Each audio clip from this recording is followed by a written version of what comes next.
Hello friends, तो जो आज की डिजीज़ कंडीशन है वो है COPD। तो COPD का फुल फॉर्म क्या होता है? Chronic obstructive pulmonary disease. Chronic मतलब कोई ऐसी बीमारी जो बहुत लंबे टाइम से चली आ रही हो, उसे क्रॉनिक बोलते हैं। ऑब्स्ट्रक्टिव मतलब कि लंग्स में कोई चीज़ रुकावट कर रही है, ऑब्स्ट्रक्शन कर रहा है, रुकावट कर रही है। कहाँ पर? पल्मोनरी मतलब हमारे लंग्स में। तो COPD का मतलब ये है कि लंबे टाइम से कोई ऑब्स्ट्रक्शन वाली बीमारी, रुकावट वाली बीमारी जो हमारे लंग्स में हो रही है, उसी को हम COPD बोलते हैं। तो यहाँ पर हम COPD की डेफिनेशन देख लेते हैं। COPD refers to a group of chronic, ठीक है, ये कुछ डिजीज़ का ग्रुप है। मतलब COPD के अंदर कुछ डिजीज़ आती है। ये क्या है? क्रॉनिक है, मतलब लंबे टाइम से होने वाली बीमारी है। ये डिजीज़ कैसी है? Irreversible lung disease. ये लंग्स की कैसी बीमारी? इरिवर्सिबल, मतलब इसको हम पुनः उसी स्थिति में वापस नहीं लेके आ सकते। ये एक इरिवर्सिबल लंग डिजीज़ है कि लंग्स को दोबारा से हम स्वस्थ नहीं कर सकते। लंग्स जितना डैमेज हो चुके हैं उसको हम दोबारा वापस सही नहीं कर सकते। तो ये एक इरिवर्सिबल लंग डिजीज़ है, characterised by persistent airway obstruction. इसको कैसे हम पहचानेंगे, कैसे हम करेक्टराइज करेंगे कि इसमें लगातार, परसिस्टेंट मतलब लगातार जो हमारा एयरवे है, जो हमारा रेस्पिरेटरी ट्रैक्ट है, उसमें लगातार ऑब्स्ट्रक्शन होगा, उसमें लगातार रुकावट होगी। From trachea to the smallest airways, ठीक है। हमारा जो ट्रैकिया है ना, हमारा जो हमारा रेस्पिरेटरी सिस्टम है वो हमारे नोज से शुरू होता है। नोज आता है, फिर फेरिंग्स आता है, फिर लैरिंग्स आता है, फिर हमारा ट्रैकिया आता है। और ट्रैकिया दो भागों में बढ़ जाता है, लेफ्ट लंग में और राइट लंग में। उनको हम बोलते हैं ब्रोंकाई। फिर ब्रोंकाई बहुत छोटी छोटी और भी स्मॉल ब्रांचेस में बढ़ जाती है, उन्हें ब्रोंक्यूल्स बोलते हैं। तो यहाँ पर जो रुकावट होती है वो हमारे कहाँ होती है? ट्रैकिया में रुकावट आएगी। और हमारा जो लंग्स की स्मॉलेस्ट यूनिट है, एल्विलाई जिन्हें बोलते हैं, ऐसे गोल गोल स्ट्रक्चर जो हमारे लंग्स के अंदर गैसेस एक्सचेंज कराती है, उनमें ये रुकावट आएगी, resulting in functional disability of the lungs. और धीरे धीरे जो लंग्स होगा वो अपना फंक्शन करना बंद कर देगा, मतलब वहाँ पर गैसेस एक्सचेंज होना बंद हो जाएगा। तो यहाँ पर लंग्स क्या करती है? अपने फंक्शनल डिसेबिलिटी को खो देती है। इसी को हम क्या बोलते हैं? COPD। अब COPD के अंदर कौन कौन सी बीमारियाँ आती है? तो इसके अंदर दो डिजीज़ आती है। पहला है क्रॉनिक ब्रोंकाइटिस और दूसरा है एम्फाइसीमा। पहले हम पढ़ लेते हैं क्रॉनिक ब्रोंकाइटिस क्या है। तो किस पेशेंट को हम बोलेंगे कि इसको क्रॉनिक ब्रोंकाइटिस है? अगर chronic and excessive mucus production in tracheo bronchial tree, अगर पेशेंट को लंबे टाइम से और बहुत ज़्यादा अमाउंट में म्यूकस, उसका बलगम लगातार बन रहा है, बहुत लंबे टाइम से उसका प्रोडक्शन हो रहा है उसके ट्रैकियो ब्रोंकल ट्री में, ठीक है, तो उसको हम बोलेंगे पेशेंट किससे सफ़र कर रहा है? क्रॉनिक ब्रोंकाइटिस से सफ़र कर रहा है। दूसरी कंडीशन इसके लिए क्या होगी कि persistent cough with sputum expectoration, लगातार पेशेंट को खांसी आएगी, उसके साथ स्पुटम भी निकलेगा। एक्सपेक्टोरेशन मतलब गाढ़ा स्पुटम निकलना, जिसे हम फैलम बोलते हैं या फिर इसको हम बलगम बोलते हैं। पेशेंट का बहुत गाढ़ा स्पुटम निकलेगा फॉर एटलीस्ट 3 मंथ, 3 महीने से ऊपर, फॉर 2 कॉन्जिक्यूटिव ईयर्स।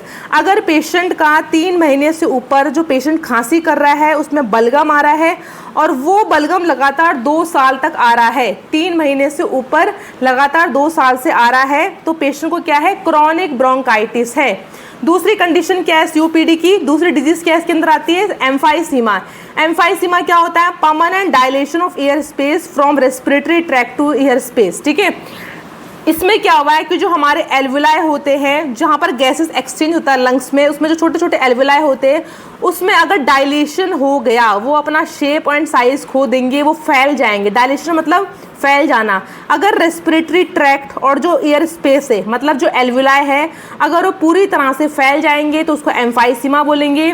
दूसरी कंडीशन क्या है? Air space weakens and rupture creating large air space. जो एयर स्पेस हो बिल्कुल कमज़ोर पड़ जाएंगे, वीक हो जाएंगे, वो रप्चर मतलब वहाँ से फटना शुरू कर देंगे, या फिर बहुत सारे एयर स्पेस आपस में मिल जाएंगे और एक बड़ा सा क्या बना लेंगे? एयर स्पेस बना लेंगे। अगर बहुत सारे एल्विलाई वीक हो गए या रप्चर हो गए तो वो आपस में कंबाइन हो जाएंगे, एक साथ मिल जाएंगे और एक बड़ा इस तरह से एयर स्पेस बना देंगे हमारे लंग्स के अंदर, तो उसको बोलेंगे एम्फाइसीमा। तो COPD के अंदर कौन कौन सी डिजीज आती है? क्रॉनिक ब्रोंकाइटिस और एम्फाइसीमा। अब कैसे पहचानेंगे कि पेशेंट को COPD है? उसके कॉजेस एंड रिस्क फैक्टर, मतलब किस कारण से हुआ है, क्या उसके रिस्क फैक्टर है सीओपीडी के। पहला जिसमें कारण है वो cigarette smoking, active and passive. जो लोग बहुत अधिक बीड़ी सिगरेट पीते हैं, एक्टिव मतलब जो पेशेंट बीड़ी पी रहा है, पैसिव मतलब जो उसके आसपास लोग खड़े हैं उनको भी सीओपीडी होगा, क्योंकि उसका धुआं भी बहुत हार्मफुल होता है। एक्सपोजर टू फ्यूम्स, जो लोग बहुत अधिक धुएं में रहते हैं, जैसे कि गाँव की महिलाएँ हैं रूरल एरियाज़ में, वो लकड़ियाँ जलाती है, या फिर जो गाय का गोबर होता है, काव डंक होता है, उसका धुआं निकलता है, या फिर अगर हम कूड़ा कबाड़ जलाते हैं उससे जो फ्यूम्स निकलती है, उसके एक्सपोजर में रहना बहुत लंबे टाइम से। तीसरा जेनेटिक में भी होता है। जेनेटिक मतलब हेरिडिटरी, जो एक पेरेंट से दूसरे पेरेंट्स में, फिर उसके आने वाले बच्चों में पीढ़ी दर पीढ़ी जो फैलता है। इसमें क्या होता है कि एक अल्फा 1 एंटीट्रिप्सिन की डेफिशिएंसी हो जाती है। एक्चुअली ये एक एंजाइम है जो कि हमारे लिवर से निकलता है, और ये एंजाइम क्या करता है, हमारे रेस्पिरेटरी ट्रैक्ट में प्रोटीन को टूटने से बचाता है। जो हमारा प्रोटीज होता है उसको टूटने से बचाता है। तो ये हमारे रेस्पिरेटरी सिस्टम के लिए ये वाला एंजाइम बहुत ज़रूरी है, जो कि लिवर से निकलता है। बट कुछ लोगों में ये नहीं निकल पाता है लिवर से, लिवर में इसका सिंथेसिस नहीं हो पाता है। तो उसके जो पीढ़ियाँ हैं, जो आने वाली जो पीढ़ी है, आगे जो उसके फर्दर उसके बच्चे हैं, उनमें इसकी डेफिशिएंसी हो जाती है, जिससे उनमें सीओपीडी होने का खतरा होता है। तीसरा कारण क्या है उसके बाद, एयर पॉल्यूशन। अब बहुत अधिक आजकल एयर पॉल्यूशन बढ़ रहा है, धुआं आ रहा है गाड़ियों से, वो भी इसको कॉज करता है। केमिकल, जो लोग केमिकल फैक्ट्रीज में काम करते हैं, कार्बन मोनोऑक्साइड, ठीक है, और इसके अलावा जो अन्य हार्मफुल केमिकल पदार्थ होते हैं उनसे भी होता है। ऑक्यूपेशन, ऐसे मजदूर जो भट्टी में, ईंट की भट्टी में, या फिर सीमेंट की फैक्ट्री में, या फिर ऐसे मजदूर जो मिट्टी और पत्थर में काम करते हैं, ठीक है, बड़ी बड़ी जो भट्टियाँ होती है, वहाँ से भी क्या होता है, सीओपीडी का खतरा बन जाता है। फ्रीक्वेंट और सीवियर रेस्पिरेटरी इन्फेक्शन, जिन लोगों को, छोटे बच्चों को खासकर, जिन लोगों को लगातार फटाफट रेस्पिरेटरी इन्फेक्शन होता है, फ्रीक्वेंटली होता है, और सीवियर रेस्पिरेटरी इन्फेक्शन होता है, जुखाम, बुखार, अचानक से गला खराब हो जाना, तो आगे चल के ये क्या होगा, लगातार सीओपीडी को कन्वर्ट कर सकता है। पेशेंट जो एम्फाइसीमा से ग्रस्त है या फिर क्रॉनिक ब्रोंकाइटिस से ग्रस्त है, उनमें सीओपीडी होगा। अस्थमा विद स्मोक, जो लोग अस्थमा के पेशेंट है, अगर साथ में वो स्मोक भी कर रहे हो तो वो अस्थमा किस में कन्वर्ट हो जाएगा, सीओपीडी में। 40 एंड अबव एज, ठीक है, 40 ईयर से जो ऊपर के लोग हैं, क्योंकि धीरे धीरे हम जैसे एज पार करते हैं, बुढ़ापे में आके क्या होता है, हमारे जो अंदर के ऑर्गन्स होते हैं, डेलिकेट ऑर्गन्स, वो अपना फंक्शन करना बंद कर देते हैं या फिर कम फंक्शन करते हैं। तो 40 साल के बाद अबव एज में सीओपीडी देखा गया है। नेक्स्ट है डस्ट पार्टिकल्स, बहुत अधिक धूल, मिट्टी, डस्ट वगैरह, या फिर पॉलन ग्रेन्स वगैरह, उससे भी क्या होता है, सीओपीडी होता है। जो लोग बहुत अधिक कोल्ड टेम्परेचर में रहते हैं, ठंडे इलाकों में अगर लंबे टाइम से रह रहे हैं, तो उनमें भी आगे चल के क्या होगा, सीओपीडी हो जाता है। साइन एंड सिम्टम्स, कैसे हम पहचानेंगे कि आपके कौन कौन से साइन एंड सिम्टम्स सीओपीडी के होते हैं। क्रॉनिक का, पेशेंट लगातार खांसी कर रहा है, लंबे टाइम से उसको खांसी बनी आ रही है। डिस्निया, पेशेंट को सांस लेने में दिक्कत हो रही है। डिस्निया मतलब शॉर्टनेस ऑफ ब्रेथ, अगर पेशेंट को सांस लेने में दिक्कत हो रही है तो वो भी सीओपीडी का सिम्टम है। विजिंग, पेशेंट जिस टाइम पे सांस बाहर छोड़ता है उस टाइम पे सीटी की आवाज़ आना, ठीक है, विजिंग साउंड आना, विस्लिंग साउंड आना, वो भी क्या है, सीओपीडी का लक्षण है। चेस्ट टाइटनेस, क्योंकि पेशेंट के लंग्स में बहुत अधिक बलगम बन रहा है, बहुत अधिक फैलम बन रहा है, तो पेशेंट को चेस्ट में भारीपन फील होगा। फ्रीक्वेंट रेस्पिरेटरी इन्फेक्शन, पेशेंट को जल्दी जल्दी बहुत सारे रेस्पिरेटरी इन्फेक्शन लगातार होते रहेंगे, फ्रीक्वेंटली होते रहेंगे, जैसे अचानक से उसको जुकाम हो जाएगा, कभी उसको फ्लू हो जाएगा, तो ये भी क्या है, सिम्टम है सीओपीडी का। वेट लॉस, पेशेंट का वजन घट जाएगा, क्योंकि अच्छे से गैसेस एक्सचेंज नहीं हो पा रहा है, हमारे सेल को ऑक्सीजन नहीं मिल पाएगा, जिसकी वजह से मेटाबॉलिज्म स्लो हो जाएगा और पेशेंट का वेट भी लॉस होगा। प्रोडक्शन ऑफ म्यूकस, बहुत अधिक म्यूकस का बनना, स्पुटम का बनना। एक्सट्रीम फैटिक, पेशेंट को हरदम थकावट रहेगी और फैटिगनेस रहेगी। एडवांस सिम्टम्स, मतलब कि सीओपीडी अब बहुत ही गंदी कंडीशन में जा चुका है, बहुत ही एडवांस हो चुका है, मतलब अब लंग्स बहुत ही ज़्यादा क्या हो चुके हैं, सीओपीडी के कारण डैमेज हो चुके हैं। पहला है साइनोसिस। साइनोसिस मतलब होता है bluish discolouration of finger tips and toes, हमारे जो हाथ और हमारे जो पैर हैं उनकी उंगलियों में और हमारे नाखूनों में और हमारी टंग में ब्लूइश डिस्कलरेशन दिखाई देगा, मतलब नीलापन दिखाई देगा, क्योंकि ढंग से एल्वुलाई में गैसेस एक्सचेंज नहीं हो पा रहा है, हमारे ब्लड में कम ऑक्सीजन आएगा, तो हमारे जो पेरिफेरल टिश्यू है, सेल है, जैसे कि हमारे हाथ के फिंगर टिप्स हो गए, टोज हो गया, हमारी टंग हो गई, वहाँ पर ब्लूइश डिस्कलरेशन दिखाई देगा। पेशेंट को सुबह सुबह मॉर्निंग में बहुत अधिक सर में दर्द करना, पेशेंट का वेट लॉस बहुत ज़्यादा होना, हीमोपिटाइसिस मतलब होता है जिस टाइम वो बलगम कर रहा है, स्पुटम को बाहर फेंक रहा है, उस टाइम उसके स्पुटम में क्या आएगा, ब्लड भी आएगा। स्वेलन फीट एंड एंकल्स, क्योंकि अच्छे से ऑक्सीजन नहीं मिल पा रहा है ब्लड में, तो पैर की जो उंगलियां हैं, एंकल्स है, वहाँ पर ऑक्सीजन नहीं पहुँच पाएगा, जिसकी वजह से वहाँ पर क्या हो जाएगा, पानी इकट्ठा होना शुरू हो जाएगा, पेशेंट के फीट में, एंकल्स में एडिमा होना शुरू हो जाएगा और धीरे धीरे पेशेंट को हार्ट की प्रॉब्लम होगी, क्योंकि जो हमारा राइट वेंट्रिकल है, राइट साइड का हार्ट है, वो ब्लड को कहाँ भेजता है, लंग्स में, उसको प्यूरिफाई करने के लिए। बट अगर लंग्स में पहले से इतना बलगम जमा हुआ है, वहाँ पर ढंग से गैसेस एक्सचेंज नहीं हो पा रहा है, तो वापस से ब्लड कहाँ आ जाएगा, हमारे राइट वेंट्रिकल में ही आ जाएगा वापस, ठीक है, ढंग से एक्सचेंज नहीं हो पाएगा, तो पेशेंट को हार्ट की दिक्कत हो सकती है, स्पेशली राइट साइड का जो हार्ट है उसमें दिक्कत हो जाएगी पेशेंट को। अब इसका पता कैसे लगाएंगे, डायग्नोस्टिक इवोल्यूशन कैसे कैसे करेंगे, ठीक है, क्या इसके जांच है। पहला जांच है पेशेंट मेडिकल हिस्ट्री, कोई भी डिजीज कंडीशन होती है, पेशेंट की पुरानी हिस्ट्री, अभी की हिस्ट्री और सारी हिस्ट्री पेशेंट की कलेक्ट करना बहुत ज़रूरी है। पेशेंट से पूछना है कि पहले कोई मेडिसिन लेते थे कि नहीं लेते हो, पहले कोई सर्जरी हुई है या फिर अभी ऐसी कोई मेडिसिन लेते हो जिससे आपको एलर्जी है, या आपकी फैमिली में किसी को रेस्पिरेटरी सिस्टम से रिलेटेड कोई बीमारी है, हार्ट से रिलेटेड कोई बीमारी है, सारी मेडिकल डिटेल्स पेशेंट की निकालना। फिर है फिजिकल एग्जामिनेशन, पेशेंट का complete head to toe examination करना अच्छे से, ठीक है, कि उसके हाथ पैर कहीं ब्लूइश डिस्कलरेशन तो नहीं है। फिर उसके लंग्स में स्टेथोस्कोप लगा के सुनना कि लंग्स से कोई क्रैकलिंग साउंड, विजिंग साउंड तो नहीं आ रही है। पेशेंट को इसमें अच्छे से ऑब्जर्व करना है, उसका रेस्पिरेटरी रेट आपको चेक करना है, ठीक है, उसके हाथ पैरों में नीलापन तो नहीं है, पैरों में कोई सूजन तो नहीं है, एडिमा तो नहीं है, तो उसका हेड से लेकर टो तक पूरा एग्जामिनेशन करना है। चेस्ट एक्सरे, चेस्ट एक्सरे हमें लंग्स की कंडीशन शो कर देगा, अगर लंग्स में बलगम जमा होगा या फिर अगर राइट साइड का हार्ट जो है वो हमारा थोड़ा बहुत डायलेट मतलब बड़ा हो जाएगा, तो वो हमको चेस्ट एक्सरे में दिखाई देगा। फिर है ब्लड टेस्ट, पेशेंट का ब्लड टेस्ट क्यों जरूरी है, क्योंकि हम ब्लड में ये चेक करेंगे कि उसका जो अल्फा-1 एंटीट्रिप्सिन लेवल वो कितना है, क्योंकि कई बार क्या होता है उसकी प्रॉब्लम से हमारा लिवर भी डैमेज हो जाता है। तो ब्लड टेस्ट में पेशेंट का LFT, KFT, liver function test, kidney function test सब कुछ आएगा। और ब्लड टेस्ट इसलिए भी ज़रूरी है क्योंकि जो हमारा पेशेंट का जो बलगम होता है, फैलम होता है, उसमें H इन्फ्लुएंजा नाम का बैक्टीरिया पनपना शुरू कर देता है। जिस टाइम स्पुटम बनता है, पेशेंट को बलगम बनता है, तो उसको ईट करने के लिए, उसको खाने के लिए पेशेंट की जो इन्फेक्शन होता है लंग्स में, उसमें H इन्फ्लुएंजा नाम का बैक्टीरिया पनपना शुरू कर देगा, इसलिए पेशेंट का ब्लड टेस्ट कराना बहुत ज़रूरी है। फिर है पल्मोनरी फंक्शन टेस्ट, ये स्पेशली टेस्ट जो होता है, PFT टेस्ट जो होता है, मेनली ये हमारे लंग्स के लिए ही होता है, ठीक है।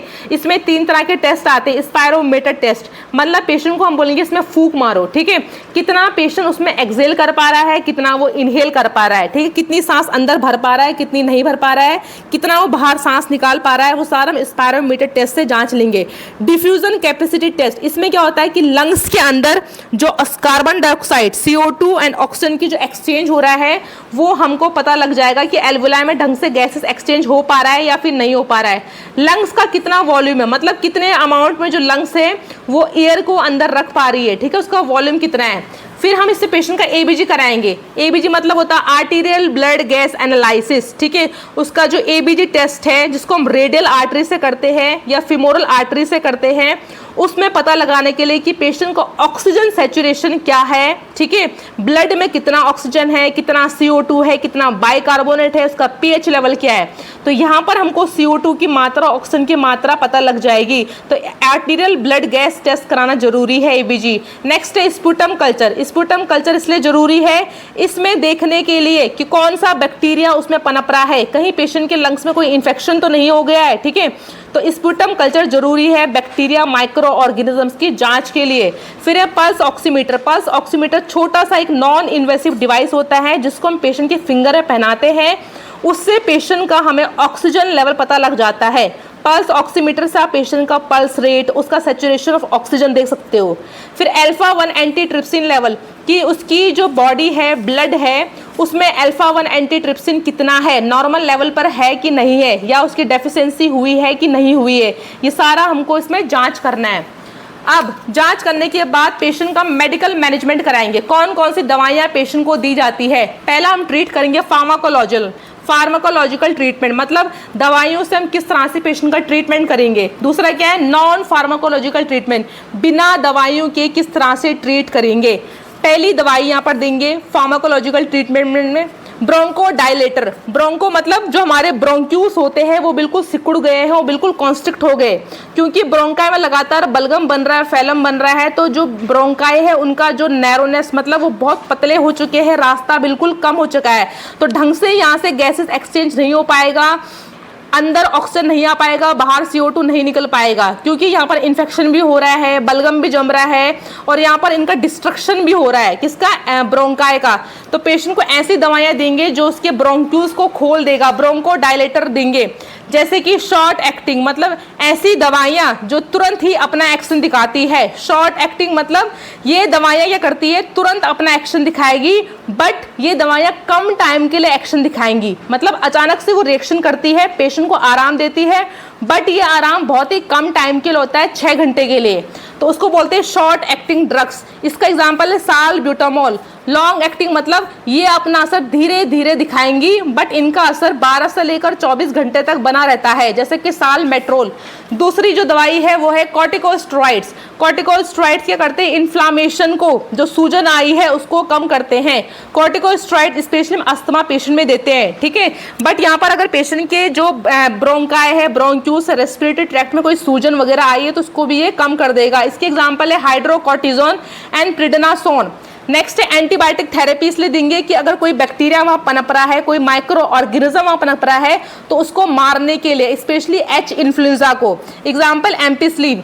अल्फा 1 एंटीट्रिप्सिन डेफिशिएंसी, अगर पेशेंट की बॉडी में अल्फा 1 एंटीट्रिप्सिन की डेफिशिएंसी है, या फिर उसका लीवर ढंग से ये वाला एंजाइम नहीं बना पा रहा है, तो पेशेंट को हम बाहर से सिंथेटिक वाला अल्फा 1 एंटीट्रिप्सिन देंगे, क्योंकि ये हमारे लंग्स के लिए ज़रूरी होता है ये वाला एंजाइम, क्योंकि ये हमारे लंग्स में जो प्रोटीन है उसके डिग्रेडेशन, उसको तोड़ने से बचाता है। तो अल्फा 1 एंटीट्रिप्सिन हम क्या करेंगे, बाहर से सिंथेटिक फॉर्म में देंगे। म्यूकोलाइटिक एजेंट्स मतलब जो म्यूकस को कम करेंगे, क्योंकि हमारे जो गोबलेट सेल होते हैं हमारे रेस्पिरेटरी ट्रैक्ट में और म्यूकोजल सेल होते हैं, उससे बहुत अधिक म्यूकस और बलगम बनता है, तो पेशेंट को ऐसी दवाइयाँ देंगे जो बलगम को, फैलम को बाहर निकालने की कोशिश करेगा।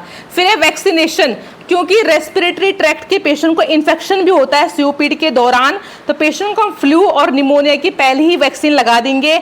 एनाल्जेसिक्स, अगर पेशेंट को छाती में टाइटनेस फील होता है या फिर बहुत अधिक दर्द होता है तो उसके पेन को रिलीव करने के लिए यहाँ पर एनाल्जेसिक्स देंगे। मिथाइलोजेंथेंस क्या करते हैं, इन्फ्लामेशन को बहुत ही कम कर देते हैं, ठीक है। ये बलगम को निकालने में भी हेल्प करते हैं, और पेशेंट के सूजन को, जो इन्फ्लामेशन आया है, स्वेलनेस आया है रेस्पिरेटरी ट्रैकिया में या ब्रोंक्यूस में, उसको ये कम कर देता है। नॉन फार्माकोलॉजिकल मतलब बिना दवाइयों के हम किस तरह से पेशेंट को ट्रीट करेंगे। स्टॉप स्मोकिंग और निकोटिन रिप्लेसमेंट थेरेपी, जो पेशेंट सिगरेट पी रहे हैं उनको हम सिगरेट पीने से मना करेंगे।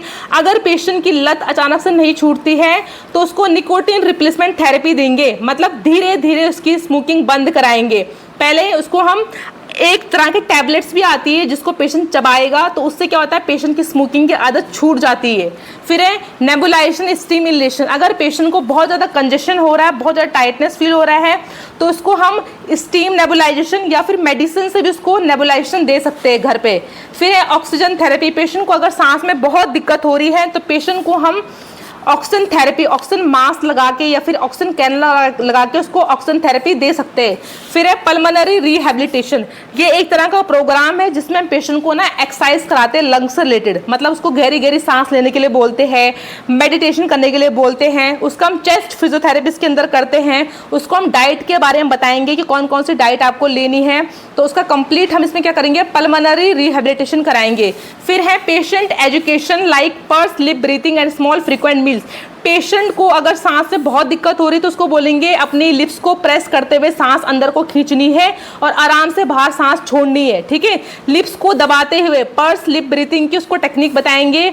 उसको बोलेंगे खाना बहुत सारा नहीं लेना है, छोटी छोटी स्मॉल फ्रीक्वेंट मील्स लेनी है, क्योंकि वैसी बॉडी में ऑलरेडी ऑक्सीजन की कमी है, ढंग से लंग्स ऑक्सीजन नहीं मिला पा रही है हमारे ब्लड में, तो हमारा मेटाबॉलिज्म ढंग से नहीं हो पाएगा। तो पेशेंट को बोलना है कि खाना कम कम लेना है और फ्रीक्वेंटली लेना है, मतलब वो बार बार खा सकता है पर कम अमाउंट पे खाना है। फिर इंक्रीज फ्लूइड इनटेक, बलगम जो बहुत गाढ़ा है उसको बाहर निकालने के लिए पेशेंट को कम से कम 3 लीटर पानी पीने को बोलेंगे एक दिन में, ठीक है। फिर है सर्जिकल। अब सर्जरी क्या करते हैं इसमें, सर्जिकल मैनेजमेंट कैसे कैसे करेंगे हम। जो इसमें पहली सर्जरी उसका नाम है बुलेक्टॉमी। बुलेक्टॉमी मतलब होता है जो ना एल्वुलाई के ऐसे बड़े बड़े ब्लिस्टर बन गए, छाले जो हमारे लंग से बन गए, जो हमारे एयर स्पेस बन गए हैं, इन एयर स्पेस को बाहर निकाल देना, ठीक है। इन एयर स्पेस को बाहर निकाल देना, क्योंकि ये एयर स्पेस क्या करती है, बहुत सारी जगह घेर लेती है हमारे लंग्स में, जिसकी वजह से जो हेल्दी एल्वुलाई है वो ढंग से काम नहीं कर पाते। तो रिमूव 1 और मोर लार्ज बुल्लाई, जो बड़े बड़े बुल्लाई बन चुके हैं, ब्लिस्टर बन चुके हैं, उनको बाहर निकाल देना ताकि जो हेल्दी एल्वुलाई है अपना फंक्शन कर सके। फिर है लंग वॉल्यूम रिडक्शन सर्जरी। ये स्पेशल सर्जरी वहां होती है जहां पर बहुत ही सीवियर फॉर्म में एम्फाइसीमा हो चुका है, ठीक है। For severe emphysema affecting the upper lungs lobe, lungs का जो ऊपर वाला भाग है, लंग्स का जो अपर का लोब है, अगर उसमें बहुत ज़्यादा एम्फाइसीमा हो चुका है, वहाँ के पूरी तरह से एल्वुलाई नष्ट हो चुके, खत्म हो चुके, तो हम उसको कट करके ऊपर वाले भाग को निकाल देंगे। ये हम दोनों लंग्स में कर सकते हैं, राइट लंग में भी कर सकते हैं और लेफ्ट लंग में भी कर सकते हैं। तो अगर पेशेंट को बहुत ही भयंकर तरीके से एम्फाइसीमा की कंडीशन हो चुकी है, वहाँ के पूरे एल्वुलाई नष्ट हो चुके, खत्म हो चुके, लंग्स पूरी तरह से खराब हो चुका है, तो एक वाले लोब को हम इसमें हटा देते हैं, इसको बोलते हैं लंग वॉल्यूम रिडक्शन सर्जरी। फिर है ब्रोंकियल रियोप्लास्टी। ये एक नई तरह की टेक्निक होती है जिसमें हम बाहर से ऐसा इलेक्ट्रिकल करंट भेजते हैं जो कि म्यूकोसल सेल को और हमारे गोबलेट सेल को खत्म कर देता है, ठीक है। इस तरह की लाइट हम भेजेंगे पेशेंट के अंदर कि वो जो म्यूकोसल सेल अधिक बन रहे हैं या फिर जो गोबलेट सेल जिनसे बहुत अधिक म्यूकस निकल रहा है उनको ये नष्ट कर देता है। फिर अगर कोई भी सर्जरी, कोई भी मेडिसिन काम नहीं आता तो एट लास्ट हमको लंग ट्रांसप्लांट करना पड़ता है। तो लंग ट्रांसप्लांट बहुत ही टफ सर्जरी होती है, किसी और डोनर का हमको वेट करना पड़ता है, उसका लंग्स लेना पड़ता है, इसमें बहुत सारे कॉम्प्लिकेशन हो सकते हैं, क्योंकि हमारी बॉडी किसी दूसरी बॉडी की क्या लंग्स को अपने अंदर लगा रही है, तो यहाँ पर ऑर्गन रिजेक्शन के भी चांसेस बन जाते हैं। तो लंग ट्रांसप्लांट एकदम लास्ट सर्जरी है, जिस टाइम पूरी तरह से जो लंग्स है वो खत्म हो चुका है, काम नहीं कर रहा है, तो पेशेंट का यहाँ पर लंग ट्रांसप्लांट कर देते हैं। अब है नर्सिंग मैनेजमेंट। तो एज ए नर्स आपको किस तरह से पेशेंट को मैनेज करना है। पहला है assist the airway, monitor sputum colour consistency. Patient का डेली एयरवे को आपको असिस्ट करना है, पेशेंट किस तरह से सांस ले रहा है, किस तरह से छोड़ रहा है, उसके स्पुटम में, उसके बलगम में कोई कलर बदलाव हुआ है कि नहीं हुआ है, येलो वाला बलगम है या वाइट है या फिर ग्रीन है, और उसकी कंसिस्टेंसी कैसी है, मतलब कितना गाढ़ा वो जो स्पुटम है वो निकाल रहा है। फिर है सक्शनिंग टू रिमूव सिक्रेशन।